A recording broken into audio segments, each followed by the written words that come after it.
Hello friends, rhythm of beautiful നേച്ചറിൻ്റെ അടുത്ത എപ്പിസോഡിലേക്ക് എല്ലാവർക്കും സ്വാഗതം. ഇന്ന് ഞാനുള്ളത് സ്ത്രീകളുടെ ശബരിമല എന്നറിയപ്പെടുന്ന തിരുവൈരാണികുളം മഹാദേവ ക്ഷേത്രത്തിലാണ്. ആലുവയ്ക്കടുത്തുള്ള ശ്രീമൂലം നഗരം പഞ്ചായത്തിൽ പെരിയാറിൻ്റെ അടുത്ത് വെള്ളാരപ്പള്ളി എന്ന ഗ്രാമത്തിലാണ് തിരുവൈരാണികുളം ക്ഷേത്രം സ്ഥിതി ചെയ്യുന്നത്. മംഗല്യതടസ്സവും ദാമ്പത്യ പ്രയാസങ്ങളും നേരിടുന്ന ഭക്തജനങ്ങൾക്ക് തിരുവൈരാണികുളത്തിലെ പാർവതി ദേവിയെ കാണാൻ സമയമായി. വർഷത്തിൽ 12 ദിവസം മാത്രമേ തിരുവൈരാണികുളം മഹാദേവ ക്ഷേത്രത്തിലെ പാർവതി ദേവിയുടെ നട തുറക്കുകയുള്ളൂ. പട്ടും താലിയും മഞ്ഞൾപ്പറ എന്നിവയുമാണ് ഇവിടുത്തെ പ്രധാന വഴിപാട്.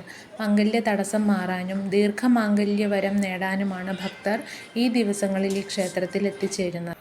ഭഗവാൻ പരമശിവനെയും പാർവതിയെയും കൂടാതെ സതീദേവിയുടെ പ്രതിഷ്ഠയും ഇവിടെയുണ്ട്. ഇത്തരത്തിൽ അപൂർവ ക്ഷേത്രങ്ങൾ മാത്രമാണ് ഇന്ത്യയിലുള്ളത്. ഇനി ഐതിഹ്യം എന്താണെന്ന് നമുക്ക് നോക്കിയിട്ട് വരാം.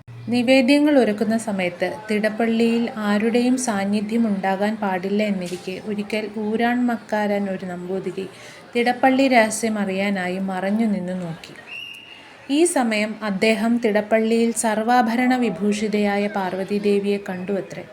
നമ്പൂതിരി ഭക്തവിവശനായി അമ്മേ ഭഗവതി ജഗദംബിയെ എന്ന് വിളിച്ചുപോയി. ഇത് കേട്ടയുടനെ ദേവി നമ്പൂതിരിയെ നോക്കിയിട്ട് പറഞ്ഞു, ഞാൻ ഇനി ഇവിടെ നിൽക്കില്ല. എനിക്കിനി ഇവിടുത്തെ പൂജകളും നിവേദ്യങ്ങളും നൽകേണ്ടതില്ല. തൻ്റെ തെറ്റു മനസ്സിലാക്കിയ നമ്പൂതിരി ദേവിയോട് മാപ്പ് അഭ്യർത്ഥിച്ചു.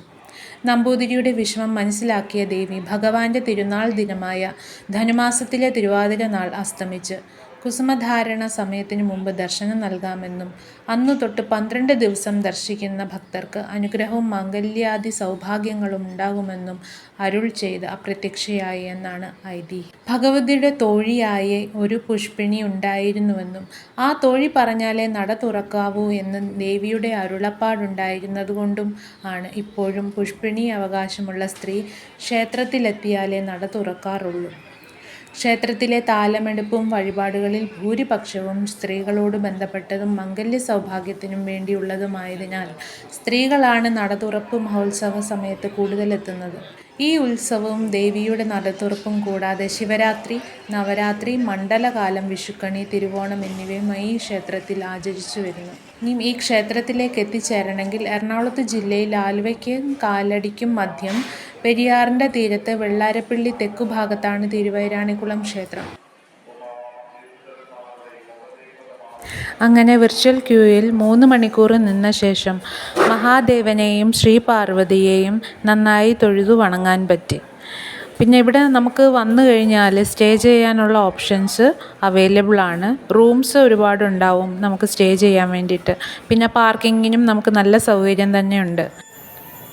ഇനിയും ഒരുപാട് കഥകളും ഐതിഹ്യങ്ങളും ഒക്കെയുണ്ട് തിരുവൈരാണികുളം ഗ്രാമത്തെക്കുറിച്ച്.